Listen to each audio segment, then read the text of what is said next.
Bien, pues venir al estudio número 5 creo que es.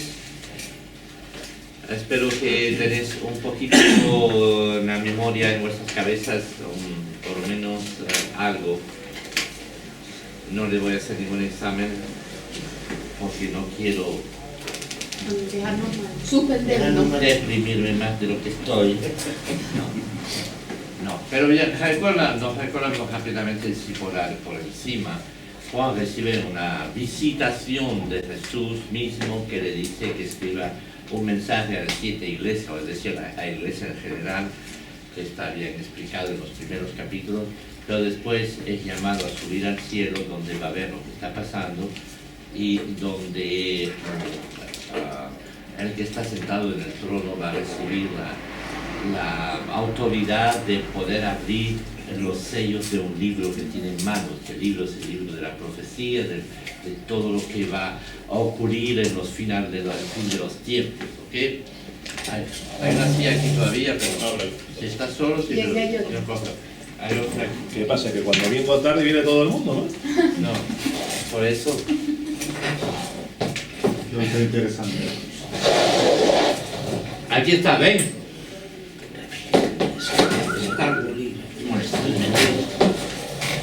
Y entonces este libro profético va a ser abierto los 7 sellos. Hemos visto la primera oleada, podemos decir, de revelación que Juan va a tener con estos 7 sellos, y después, antes de la apertura del 7º sello, hay un parón. Aquí ven, deja eso ahí. Hay un parón en el momento profético. ¿Por qué tienen que mover las que se van a abrir unos tras otros, dejando entrever muchos juicios que Dios va a empezar a hacer sobre la tierra, y calamidades que podemos comprobar en el transcurso de la historia, calamidades que habían sido anunciadas por Jesús? En fin, cuando llega al final del 6º sello que es abierto, el 7º sello antes, pues hay un momento de parón. Otra vez Juan va a ver lo que está pasando en el cielo, y se abre el último sello, que da lugar a ¿qué? A 7 trompetas, ¿no? Y hemos visto a través de estas 6 primeras trompetas una serie de juicios que toca varias áreas del planeta, tanto de los ríos, de los mares, de la tierra y después de los humanos. Pero las trompetas nos dan un juicio sobre la tercera parte, ¿no? He visto todo ¿cómo se dice? Este enfoque sobre la tercera parte significa que no es definitivo todavía, pero bien, una gran parte de la población es contaminada y tocada por estos juicios. Y yo creo que honestamente podemos decir que eso lo vemos con nuestros ojos hoy en día. La tercera parte del mar está contaminado, los cielos, la contaminación y las guerras que matan fácilmente la tercera parte de la humanidad, que debería de estar viva, ¿no? Y hay guerras por todas partes. En fin, podemos asimilar estas trompetas entonces en los tiempos que estamos viviendo.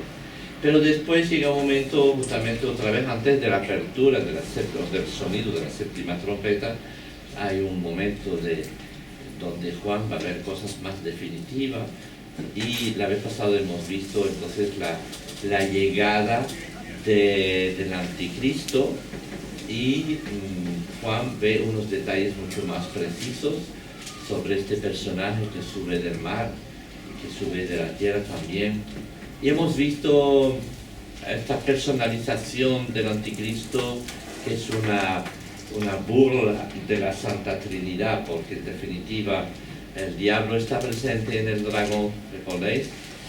Después sube del mar un personaje que va a ser la encarnación del diablo en una persona, y después también está el falso testigo, ¿no? Que es la representación de todo, del Espíritu Santo, pero al revés, ¿no? De todo lo que guía a las personas las ideas, las filosofías, las religiones que guían a las personas anticristo, ¿no? Que va en contra de la enseñanza de Cristo y de su mensaje. Entonces, es este movimiento que se representa por estos 3:6, ahí nos hemos quedado la vez pasado, al final del capítulo 13, ¿verdad? Y después vemos que hay un cántico de los 144.000. Otra vez Juan, antes de ir más adelante, va a ver en el cielo una multitud de personas que alaban a Dios y que están ahí presentes, ¿ok? Hemos visto un poquito lo que significaba 144.000, es una cifra completa, la hemos encontrado anteriormente, pero ahora se nos vuelve a decir, es la multiplicación de 12 por 12, es una cifra completa de las 12 tribus, de los 12 apóstoles, que significa a todo el pueblo de Dios en definitiva, ¿de acuerdo? Que está alabando a Dios y vemos que hay multitudes y multitudes de personas que alaban a Dios en el cielo. Bien, estamos justamente justo antes de la apertura o del sonido de la última trompeta, que va a dar lugar una vez más a 7 copas, ¿ok? Y ahora tenemos que ir hacia el capítulo 15.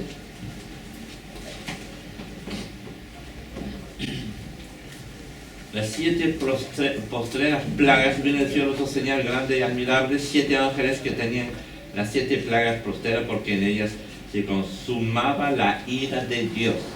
Esta palabra es muy precisa, se va a consumir la ira de Dios, no es una cosa que ya va a tener a largo plazo, sino que de repente, como que Dios dice, ya se acabó, voy a poner fin a esta locura humana, ¿no? Y el juicio de Dios va a caer, igual que la última plaga de Egipto va a dar lugar a, ¿cómo se dice?, a la liberación del pueblo de Dios. Podemos ver que lo mismo va a pasar otra vez al final de los tiempos. Esta última plaga, o sea, el último juicio de Dios, que va a ser definitivo en todas las áreas, también va a dar lugar a la liberación del pueblo de Dios y a la victoria definitiva de Cristo. Tenemos una similitud aquí entre las trompetas y las copas. Vais a leer, y espero que lo habéis hecho, porque sois buenos alumnos todos, habéis leído el capítulo 15, 16 y 17, cosa que les he dicho la vez pasada. Entonces, rápidamente alguien me puede contar, porque no tenemos tiempo de leer todo, pero de qué es lo que pasa en el capítulo 16, cuáles son estas copas. Sí, la copa de la ira se llama así el título, ¿no? Si bien lo originalmente no está marcado así, pero bien, está para nosotros. Las 7 copas de la ira de Dios. Fue el primero y derramó su copa sobre la tierra, y vino una úlcera maligna y pestilencia sobre los hombres que tenían la marca de la bestia y que adoraban su imagen.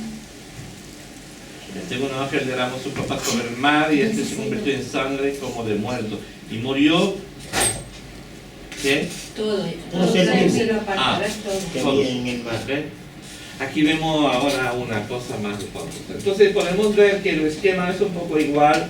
Vemos la trompeta era contra la tierra, vemos la copa, la primera copa también, después contra el mar, igual contra los ríos, igual contra el cielo, es igual el tormento en la tierra, el reino de Babilonia, veremos en detalle después, está atormentado, la destrucción proviene del este, hay una destrucción también en la sexta copa, y los reinos del mundo ya no son más. Igual en la séptima copa, pero vemos que esta vez es todo, no solamente la tercera parte o la mitad o la tres cuartos, sino que es todo el mundo fracasa. Así que si les preguntan ustedes, ¿piensan que hoy día habrá remedio en contra de la capa de ozono y en contra de lo que vemos ahora, de la contaminación del planeta y de todas estas cosas? Podemos decir no. no habrá remedio porque el hombre en su locura va a seguir, pero la Biblia dice que no es el hombre, sino que es Dios que lo provoca de cierto modo también. Así que podemos decir que Dios anuncia eso, su juicio, pero los juicios son los mismos hombres en sus pecados que lo cometen. Sobre ellos mismos podemos decir, así que son realmente culpables todos.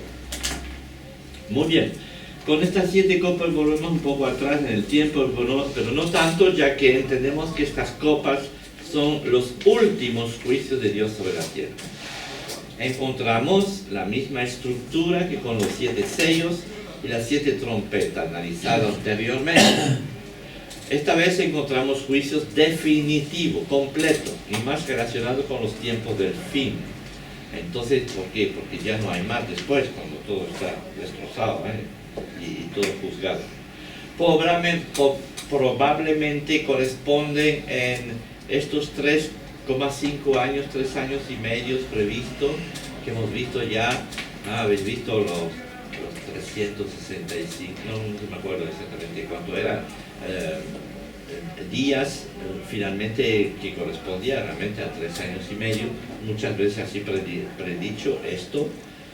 Pueden ser, lo repito, 3 años y medio efectivos, tal cual nos son presentados, o pueden representar, porque muchas veces las cifras en la Biblia no corresponden exactamente a un tiempo como está marcado, sino significa un tiempo corto, largo, definido, y entonces 3 años y medio significa que es algo que va a ser muy fuerte, pero que parará pronto también. No es algo indefinido, que nunca termina, y terrible, ¿no? Pero estos 3 años y medio, este tiempo de juicio definitivo sobre el planeta, para nosotros nos tiene que hacer levantar la cabeza hacia el cielo, porque justo después Cristo vuelve. Por consiguiente, si hay un momento trágico, podemos decir, este momento trágico no será para siempre y Cristo vuelve. ¿De acuerdo? Y eso es lo que nos cuenta el Apocalipsis. Lo que constatamos es lo mismo de siempre. Ni las plagas, ni las trompetas, ni la invitación constante de Dios al arrepentimiento, ni la proclamación del Evangelio condujo a los hombres a la reconciliación del hombre con Dios. ¿Qué podemos esperar en este caso? Si no la gran siega y la gran vendimia. La Biblia nos habla de siega y de vendimia, la cosecha. Cuando nos habla de siega, nos habla del trigo que es recogido y llevado en el granero de Dios. Cuando nos habla de la vendimia, es más bien este vino de ira que es pisoteado, ¿no? Es más bien el juicio sobre la población maldita, o podemos decir pecadora, que no ha recibido la nueva vida de Cristo en ella. Y estas copas son las copas de la ira de Dios, por eso nos habla de copa al final, ¿no? Donde está el vino dentro, ¿no? No es el vino de la Santa Cena, es el vino de la ira de Dios, el que está representado por estas uvas que son pisoteadas ya, ¿no? Y bueno, ya está bien, ¿no? La ira que no deja lugar al arrepentimiento es la llegada del fin del mundo. Hemos visto esta similitud entonces, como hemos visto ahí en el panel. La primera copa, aquí la diferencia con la primera trompeta reside en que los hombres son directamente atacados por esta plaga, y no solamente la naturaleza. Con la trompeta hemos visto que era la tierra, la naturaleza que era tocada. Ahora vemos que la úlcera cae sobre los hombres, literalmente. Hay enfermedades terribles que empiezan a destrozar a los hombres. Esta contaminación provoca una úlcera en los hombres y de forma general, no solo la tercera parte. La segunda copa es el mar entero que está contaminado, y esto lleva a la muerte a todos los seres vivientes del mar. Qué horror, ¿no? La tercera copa aquí son todas las aguas las que son contaminadas. Podríamos preguntarnos sobre la justicia de Dios, pero los versículos 5 y 7 que podemos volver a ir. ¿Qué dice ahí el 5? El 15. No, sí, del 16.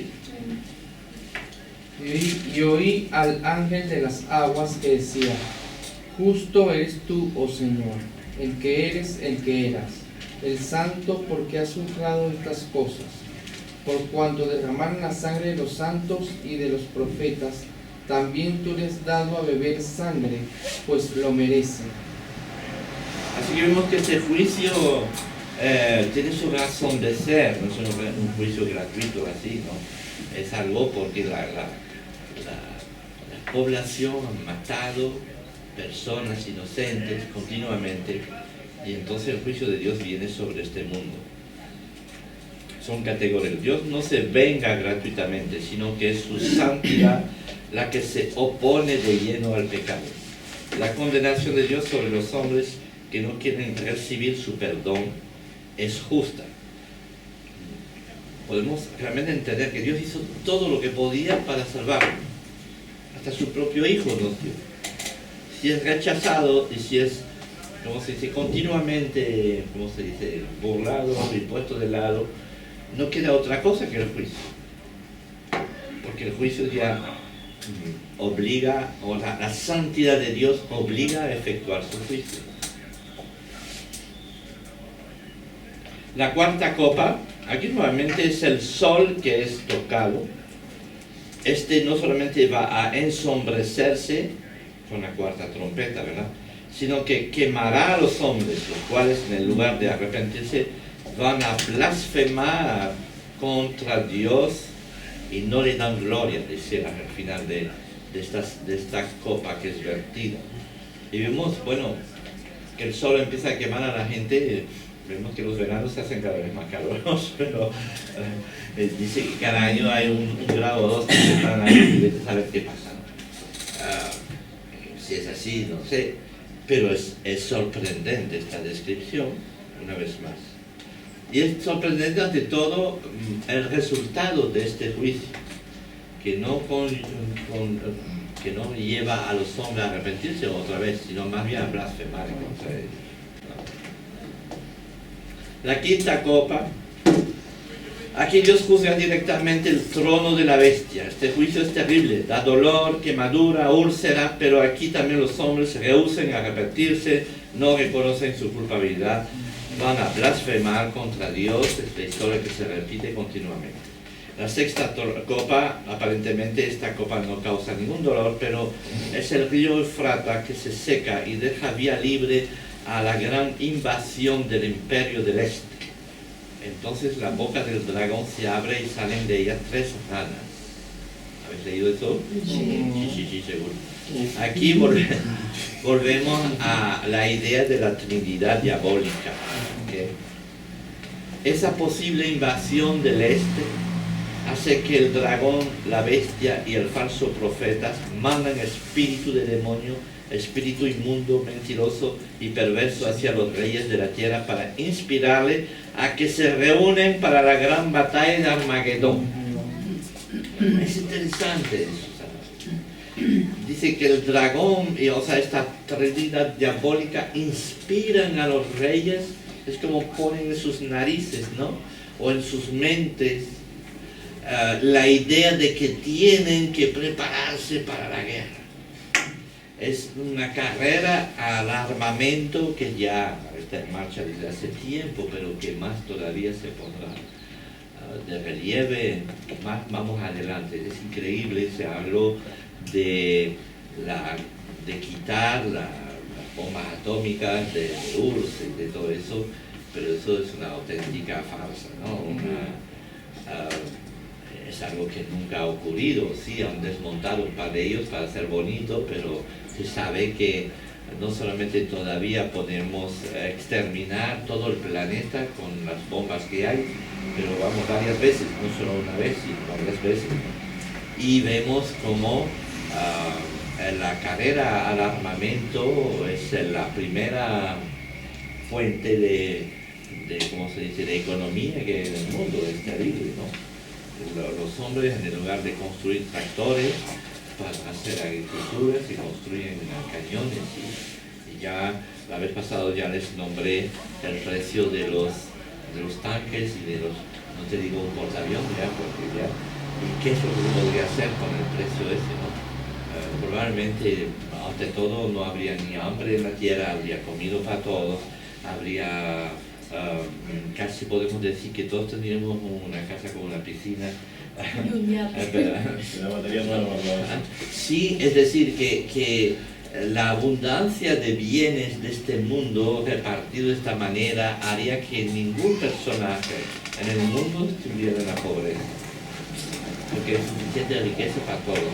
Pero no, está todo dirigido hacia el armamento, hacia la preparación, y vemos como la Biblia nos orienta y nos dice, todos se preparan para la gran guerra, ¿no?, de Armagedón. Habéis oído hablar seguramente de esta palabra. El diablo está tan loco que está convencido de que va a vencer al Cordero en la batalla final. Y hay los que lo creen, y hay los que le siguen, ¿no? Pero en este caso será su fin definitivo. Porque termina y dice, bienaventurado aquel que confía en Cristo, él vuelve como ladrón en la noche. Entonces, habéis leído este pasaje porque entre la descripción de lo que está pasando y de lo terrible, siempre detrás hay mensaje de esperanza, ¿no?, de extraordinario. Dice, Cristo vuelve como ladrón. Como dice, antes que nos matemos todos y que este mundo explota, Cristo vendrá, se acabó, ¿no?, y aplastará al diablo. Esto es un llamado a la vigilancia de estar despierto espiritualmente. Cuando Cristo dice, yo volveré como ladrón, será sorprendente, nos cogerá un poco fuera del juego, ¿no?, como dice. Pero dice, ustedes que saben las cosas, entonces estén preparados para el regreso de Cristo, para esperarle naturalmente los brazos abiertos. Armagedón, ¿qué significa? Armagedón.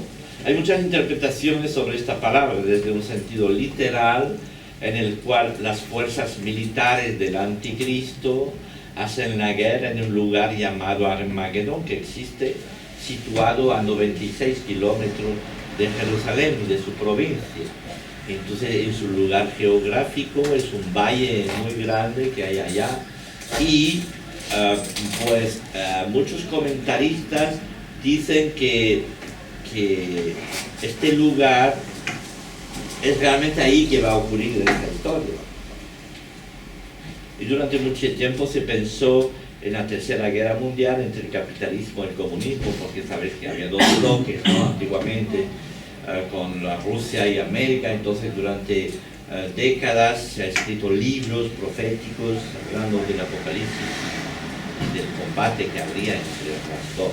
Naturalmente los americanos siempre eran del lado de Jesús, mientras que los rusos del lado del diablo, ¿no?, en estos libros, no vaya a pensar eso. Ahora vemos que es un poco diferente porque el muro del este ha caído y que las cosas son un poco diferentes. No significa que no podría volver como era antes, pero por lo menos es así. Así que esta interpretación es un poquito tendenciosa, como decimos.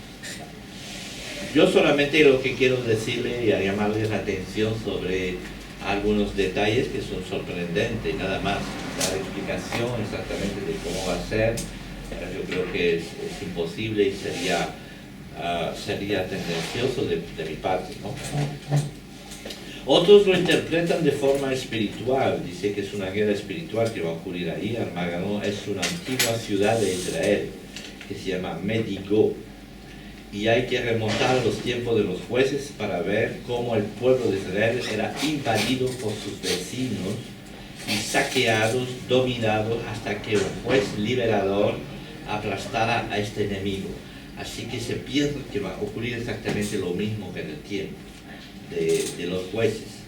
Los ejércitos del norte van a invadir a Israel. Para poder invadir a Israel tiene que existir, cosa que no existía antes, pero ahora sí existe. Y van a invadir a Israel, pero en su intento van a ser aplastados por completo.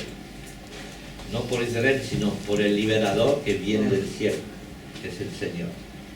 ¿De acuerdo? La mayor parte de las batallas se librará en este lugar, en el valle de Armagedón. Eso piensan algunos. Simbólicamente para los israelitas este lugar vino a ser el lugar donde Dios aplasta a sus enemigos. Eso significa para los israelitas Armagedón. Así que Juan, que es israelitas obviamente y que tiene eso en su mente, en su corazón, cuando ve esto ocurrir en la revelación que recibe, obviamente su interpretación en su corazón puede ser influenciado por lo que él sabe, que no significa que realmente es la explicación, pero por lo menos es así. Veremos en otras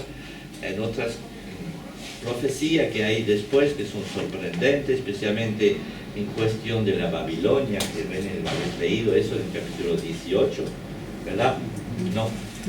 No era la cuestión. No, el 17, sí, pero la gran ramera. No lo leíste tú. Tú lo leíste. Sí, no, la Babilonia, que vamos a ver en un tiempo, sí, seguramente para llegar a ello, que nos habla del juicio de Babilonia, la gran ramera.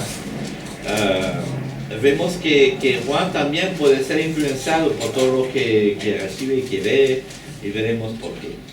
Pero bien, lo único que podemos decir en cuanto a Armagedón justamente es que no se puede determinar el lugar y la fecha de tal acontecimiento, pero sí se puede ver que los hombres desde siempre se están amontonando reservas de armamento que un día tendrá que servir para algo,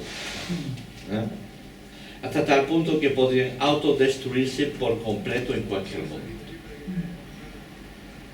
El diablo, que ya no puede pervertir más a los hombres, tratará ahora de destruirlos.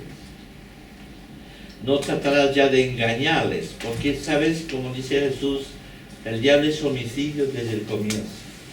Quiere destruir al hombre. Para que nos demos cuenta de una cosa, somos el sujeto de parte de Dios de su completo amor. Dios ama a los hombres de tal manera, y eso no es una frase hecha así tal, pero tenemos que pensar eso, de tal manera que va a dar a su Hijo por los hombres. Es decir, que el amor de Dios para con nosotros es absoluto, ¿de acuerdo? Que seamos pecadores o no. Vale. Pero en contrapartida, el odio del diablo sobre los hombres es absolutamente completo y quiere exterminar. Y eso lo veremos porque Jesús dice es homicidio desde siempre. Él quiere matar a los hombres, lo quiere destruir. Y el diablo, entonces en este momento, al final de los tiempos, pues ya no tendrá más que inducir en, ¿cómo se dice?, en el error, sino que dice, bueno, pues ya los tengo en mis manos y ahora los aplasto, ¿no? Los voy a destruir completamente. Y va a tratar de borrar de la faz de la tierra a la raza humana. Borrar lo que Dios ama. Juan 3:16.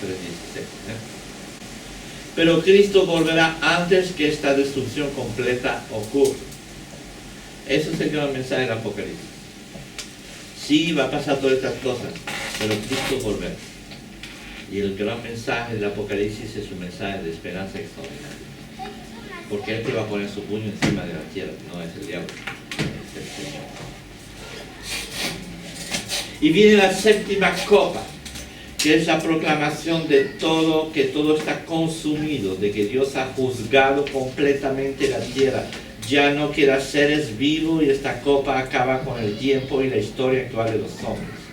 Dios ha puesto un punto final al reino de este mundo, al reino de las tinieblas, a la bestia, al dragón, a su profeta y a los que tienen la marca del dragón en la frente.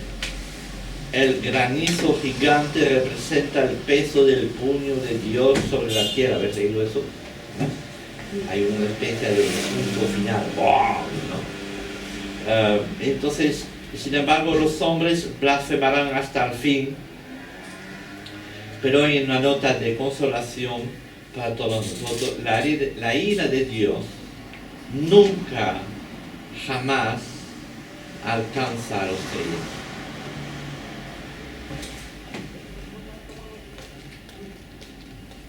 ¿Habéis oído? Nunca la ira de Dios, porque Dios no está enfadado contra nosotros. Está enfadado en contra de los que han rechazado a su Hijo. ¿Cómo va a expresar Dios un sentimiento de ira sobre nosotros? Imposible. ¿De acuerdo?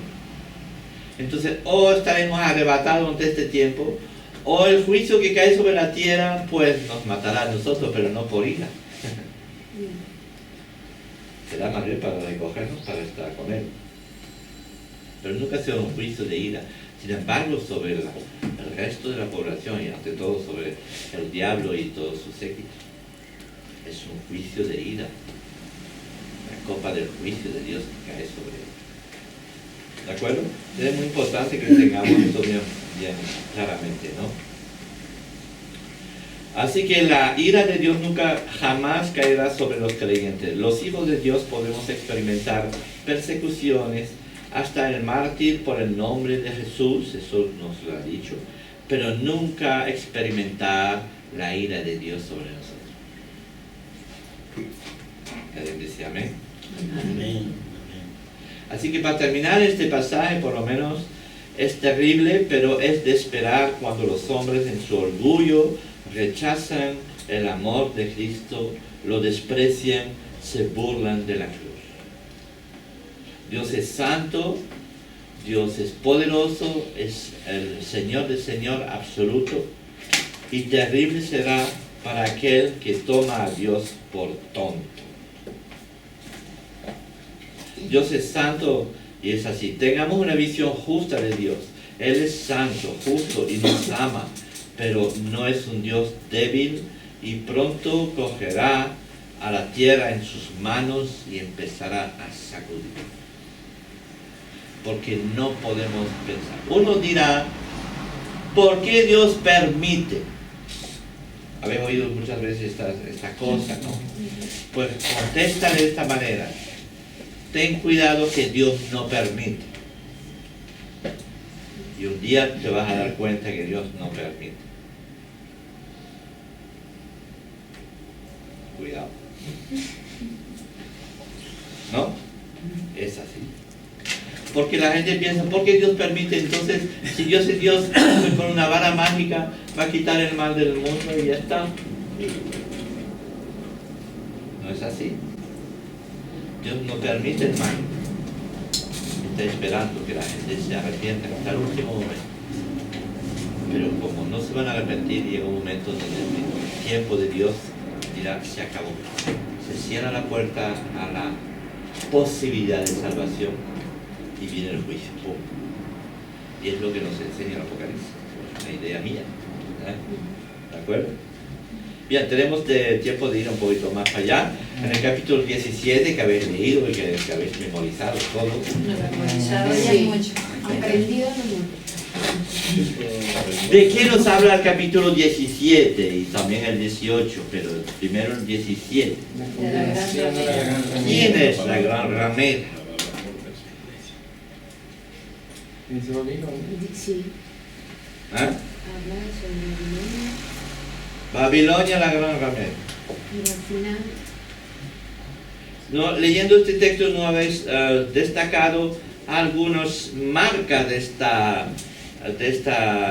¿cómo se dice? Mujer. El púrpura. Mientras que todo lo que... Color púrpura. ¿Qué más?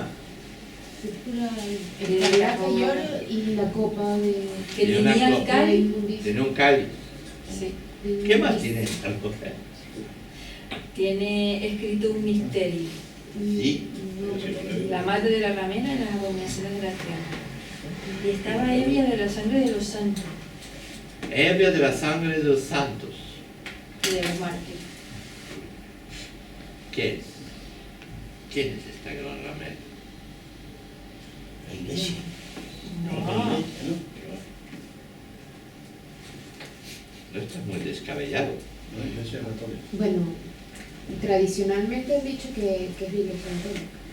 Sí, mucho. Bueno, es sorprendente. ¿Por qué? Porque vemos que está situado donde, En 7 colinas. y donde hay 7 colinas y una ciudad situada en 7 colinas.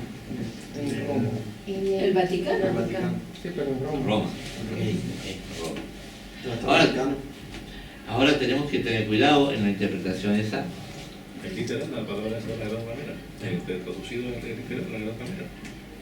¿Cómo? Que sí, Que si traducido es literal lo de la gran Sí, ramera. la ramera, sí. ¿Qué es una ramera? Una prostituta. Bien. Como aquella barrama. Es Eso sabemos todos. una, piénsalo bien que es muy interesante, es una que debería de ser novia y que es prostituta. ¿Sí? sí. Una que debería de ser la novia de Cristo, pero que en lugar de ser novia se ha prostituido. Pero eso también lo habla de Israel en el Bien. Antiguo Testamento. También y muchas veces en Israel la llaman gran ramera, Sí. porque en su tiempo de extravío, separado de su primer cometido, ¿verdad? Aquí vemos igual una situación un poco similar, ¿no? La última vez hemos visto el desarrollo del juicio final de Dios sobre la tierra con la manifestación de las 7 copas, copa del furor de su ira. Pero con los siguientes capítulos veremos que Juan va a tener de repente algunas visiones más concretas del juicio de Dios sobre ciertas áreas. Y concretamente empieza por el capítulo 17 de la gran ramera que la llama Babilonia. Juan ve a una mujer espantosa y el juicio de Dios sobre esta mujer. Ahora tenemos que entender que Juan vivía en una época donde el Imperio Romano estaba a su apogeo y muchas de las cosas que vio fueron relacionadas, por lo menos en su cabeza, con la Roma existente en este momento. La vida en la tierra está gobernada por 3 cosas: la política, la religión y la economía. ¿Vale? Y veremos que a través de estos 2 capítulos son estas 3 áreas que son totalmente juzgadas por Dios. Vemos primero, el capítulo 13 hemos visto que estas 3 cosas son dirigidas por el dragón y esta famosa trinidad diabólica. Al final de los tiempos, el dragón, el diablo, dominará por completo estas 3 áreas, lo hemos visto la vez pasado, pero será su perdición. Y los próximos capítulos nos muestran el juicio sucesivo de la religión, Babilonia la prostituta, la economía, Babilonia la gran ciudad, y el juicio de la bestia y de su profeta, y por terminar el juicio del dragón mismo, es decir, de la Trinidad, podemos decir de la política, que detiene la dirección del mundo. Primero veamos entonces esta Babilonia la gran ramera, que tiene unos rasgos muy específicos en este caso, ¿no? La palabra Babilonia viene de la palabra Babel, y le suena esta historia Sí. en el capítulo que del Génesis. No, te creo, no. No, muy bien. Pues vamos a dar un cara. Toma. Ya después. No, después veamos la semana. La próxima vez van a leer todo. ¿De acuerdo? En el capítulo 11, ¿qué es lo que ocurre?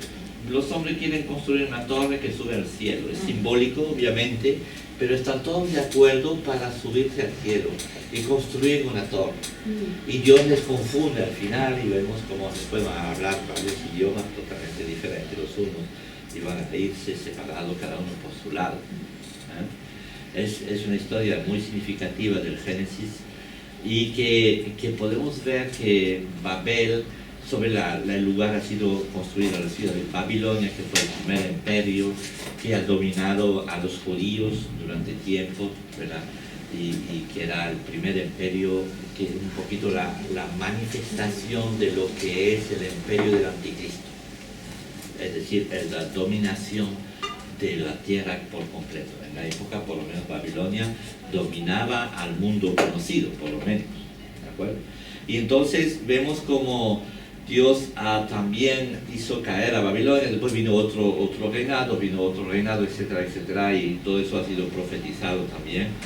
Pero vemos que al final de los tiempos pues se vuelve a constituir una política mundial, podemos decir, una globalización entre estas 10, como se dice, 10 naciones que se unen y que forman el lugar predilecto para el anticristo establecerse, ¿no?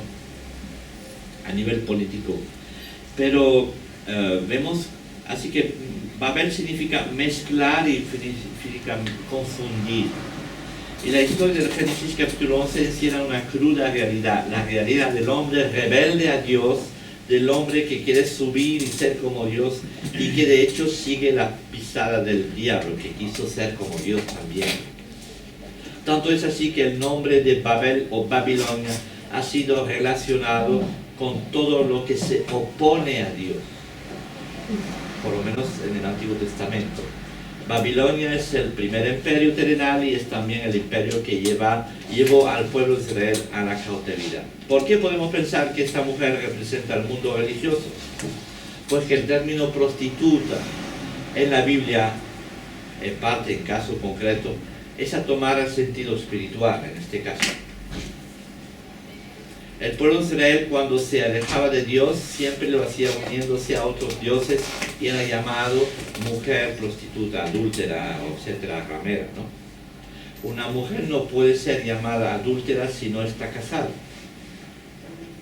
Y la gran prostituta personifica a la vez la mujer que hubiera tenido que ser la esposa de Cristo y que se ha prostituido con el mundo y todas las religiones existentes unidas entre sí al final de los tiempos. Así que podemos esperar que habrá una unificación de las religiones, pero de las religiones anticristas,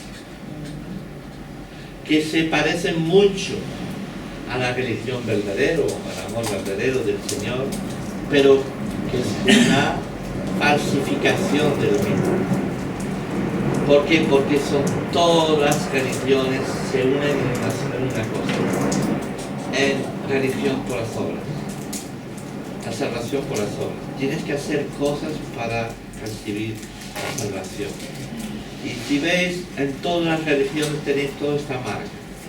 Ves en los mahometanos, en los musulmanes, es una serie de cosas que tienen que hacer para ganar al cielo. Si ves a los budistas, a los hindúes, todos son cosas que hay que hacer para ganarse al cielo. Y si ves en cierto modo el catolicismo también, y a veces el legalismo cristiano evangélico, también son cosas que hay que hacer para ganarse el cielo.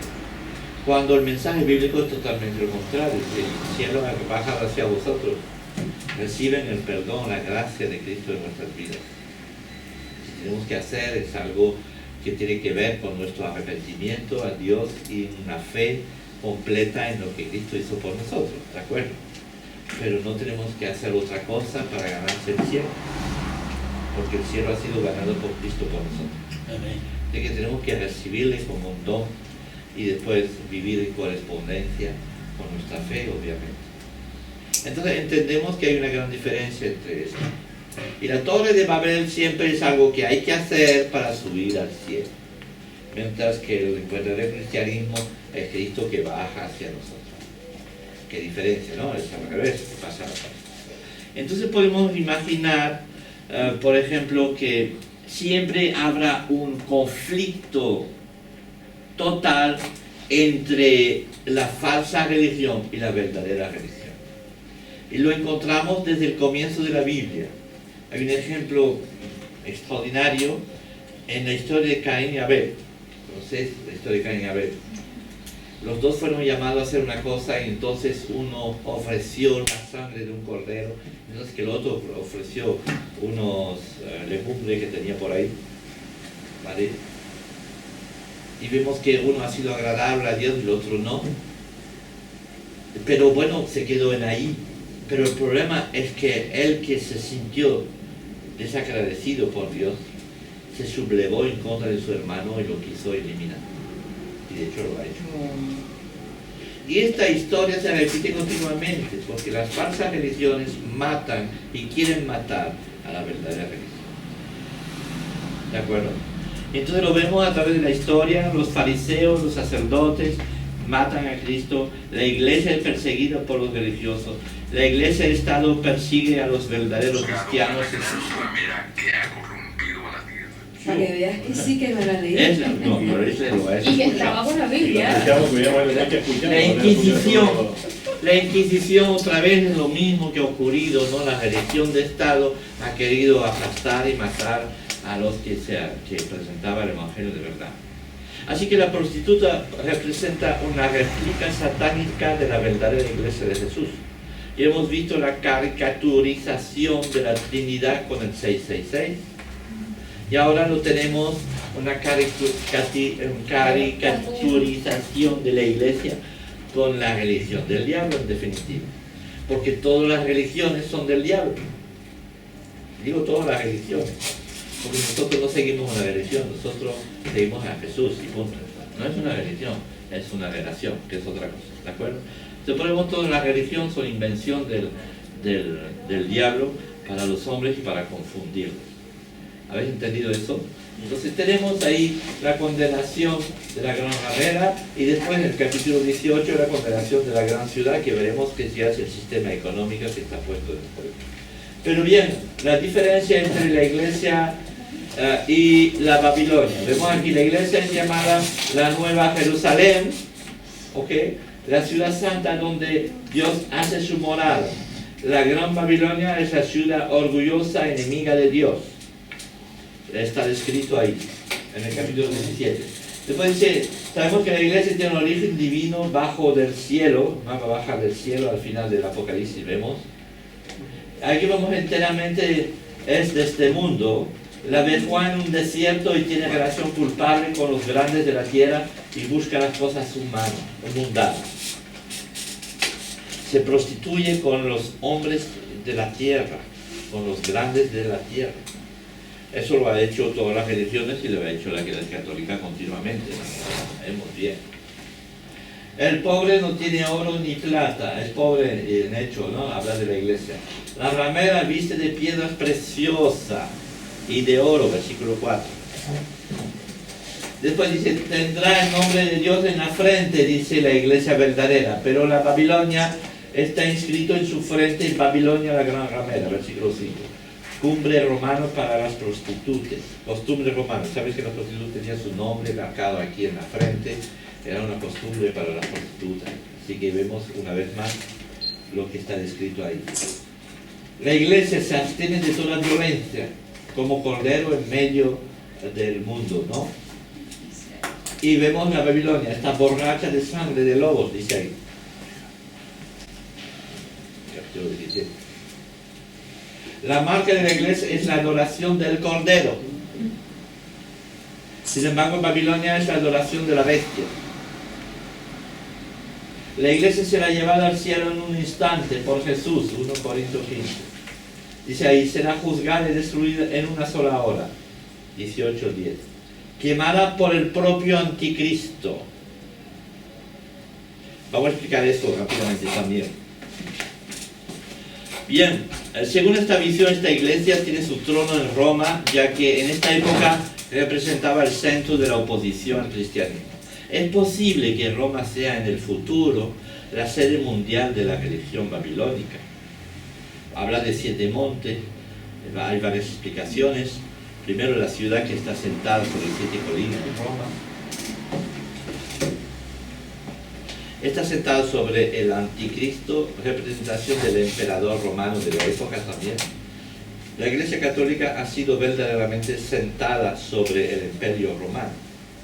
Y está sentada sobre pueblos, muchedumbres, naciones, y ejerce una influencia universal. Católico significa eso, universal. Es vestido de púrpura, lo más alto dignitario de la Iglesia Católica está vestido de púrpura. Es revestido de oro y de piedras preciosas. El Papa no solamente lleva una corona, pero 3, la tríade, ¿no? Pontifical, ornada de muchas piedras preciosas y perlas. Y no hay riquezas más grandes que la que hay en el Vaticano. 11.000 habitaciones, tesoros incalculables robados a las naciones del mundo entero. Ebria de sangre de los martiros, nos la describe ahí. No hay ninguna religión donde la persecución de los creyentes haya sido tan cruda como la realizada con la Inquisición. Todo esto es sorprendente, pero creo que esta mujer ramera es mucho más que la Iglesia Católica. Creo firmemente que en el seno de la Iglesia Católica hay auténticos cristianos, gente que aman a Jesús, ¿de acuerdo? Pero son personas, porque nosotros también podemos decir lo mismo. No es la institución de la Iglesia ni evangélica, ni bautista, ni católica, ni presbiteriana que va a ir al cielo. Son personas. Eres tú, soy yo, y también hay personas así en la Iglesia Católica, ¿de acuerdo? Así que podemos decir que ya la verdadera Iglesia no tiene ninguna sede en ningún lugar en el mundo, sino que son personas que han aceptado a Cristo. Pero hay que reconocer que todas las religiones del mundo tienen sus sedes en algún lugar, en un sitio particular, ¿de acuerdo? Ojalá en nuestras filas haya muchos seguidores de Cristo verdaderos, porque aquí la cuestión es: ¿soy verdadero seguidor de Cristo o no? ¿O soy un religioso? Porque en la Babilonia prostituta está englobado todo lo que es religiosidad. Y los que siguen una religión siguen a la gran ramera. Y los que siguen a Cristo del fondo de sus corazones son los auténticos. ¿Me entendéis la diferencia que hay? Así que la gran ramera representa al mundo religioso en su conjunto, no solo la Iglesia Católica. Obviamente es sorprendente las descripciones que nos hace, pero hay que reconocer que esta descripción está basada sobre lo que Juan veía en su tiempo. En su tiempo no existía la Iglesia Católica, pero sí existía la Roma, existía las 7 colinas, existía... O sea que para él podemos entender, y también en Roma estaba la unificación de todas las religiones conquistada por Roma. O sea, esta idea está ahí ya en el tiempo de Juan, ¿de acuerdo? Y él la transmite, pero probablemente en el final de los tiempos, y ya podemos verlo también, veremos lo mismo. Hay un esfuerzo descomunal por parte del Papa de hacer una comunión, una reunión entre todas las religiones. Además los invita a todos los jefes religiosos del mundo a reunirse en Roma, ¿vale? ¿Qué pretende? Eso es lo que llaman el ecumenismo. Sí, el ecumenismo, es decir, la reunificación de las religiones. Existe una unidad cristiana que es otra cosa. Jesús es nuestro punto de unidad y en Él estamos unidos. Pero no, la cuestión no es unir ni siquiera a la misión cristiana canaria con los bautistas y no sé qué a nivel oficial. Sí creemos lo mismo, pensamos lo mismo, entonces sí podemos trabajar juntos, pero ni misión cristiana es importante, ni los bautistas, ni nada, sino nuestra vida personal con Cristo, ¿de acuerdo? Eso es lo importante. En fin. Así que representa el mundo religioso en su conjunto, es el conjunto de las personas que dicen seguir a Cristo y que en realidad no lo hacen. Hay gente en nuestra iglesia que hacen parte de esta Babilonia, que dicen seguir a Cristo, pero que en realidad no lo siguen, sino que siguen una religión, siguen un pensamiento, siguen cualquier cosa. Así que entendemos que eso es muy serio. Este juicio sobre esta Babilonia, la gran ramera, es algo muy serio. Quizá para entender mejor ese pasaje tenemos que buscar el significado del enigma planteado en los versículos 9 a 14, que dice así: Esto para la mente que tenga sabiduría. Las 7 cabezas son 7 montes sobre los cuales se siente la mujer. Y son 7 reyes, 5 de ellos han caído. Uno es y el otro aún no ha venido. Y cuando venga es necesario que dure breve tiempo. La bestia que era y no es también el octavo. Y es de entre los 7 y va a la perdición. Y los 10 cuernos que has visto son 10 reyes que aún no han recibido el reino, pero por una hora recibirán autoridad como reyes juntamente con la bestia. Estos tienen un mismo propósito y entregarán su poder y su autoridad a la bestia. Pelearán contra el Cordero y el Cordero que los vencerá, porque Él es Señor y Señor y Rey de Reyes. Y los que están con Él son llamados y elegidos y fieles. Me dijo también, las aguas que has visto donde la ramera se sienta son pueblos, muchedumbres, naciones y lenguas. Y los 10 cuernos que viste en la bestia, estos aborrecerán a la ramera y la dejarán desolada, desnuda, y devorarán sus carnes y la quemarán con fuego. Es curioso que el juicio de la ramera provendrá de sus propios amantes. ¿Habéis visto esto? Este detalle al final, ¿no? Así que podemos entender que al final el anticristo, como va a dominar ya todo el mundo, no necesitará de la religión y la destruirá.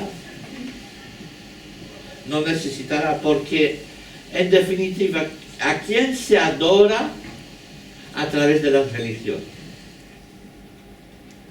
A Satanás. A Satanás. Entonces no necesitará tanta diversidad de religiones y de historia, e incluso de unidad.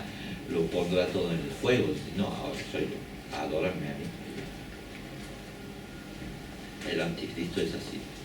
Por eso este detalle al final que dice que no es Jesús que aplasta a la ramera, es el propio diablo. El propio diablo que la elimina, ¿no? Porque Dios ha puesto en sus corazones el ejecutar lo que Él quiso, ponerse de acuerdo y dar su reino a la bestia hasta que se cumplen las palabras de Dios. Y la mujer que has visto es la gran ciudad que reina sobre los reyes de la tierra. Hasta aquí vais a leer ahora el capítulo 18 hasta casi el final, ¿vale? Hasta el 22, porque nos queda un estudio para terminar. Hasta el final. Sí, hasta el final. Pero ¿qué está el próximo estudio? ¿Eh? ¿No está el próximo estudio? No, pero bueno, a final de agosto sí tenemos. ¿Cuándo lo leemos? Léelo muchas veces porque... Cuando día y un día. ¿Cuándo viene él?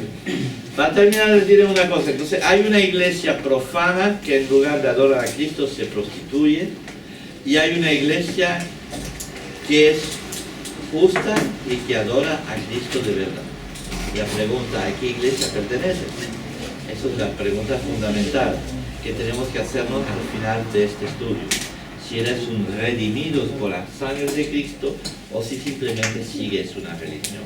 Por lo demás podemos resumir que en los tiempos finales de los tiempos se levantará una unión de naciones cubierta bajo la autoridad de la poderosa religión, pero que se deshará de ella, ¿no? Es decir, con el poder de las religiones unidas, el anticristo podrá ser elevado, pero cuando será elevado va a suprimir esto. ¿Vale? Desde siempre el diablo utilizó a las religiones para ser adorado. Al final no necesitará del cubierto de las religiones para ser adorado, ya que lo será sin ella. Pero en este momento intervendrá Cristo acompañado de los santos y aplastará al diablo. Amén. ¿Estás de acuerdo, Kiko? Pues podemos dar gracias a Dios, alabar a Dios por avisarnos y prepararnos para estas cosas.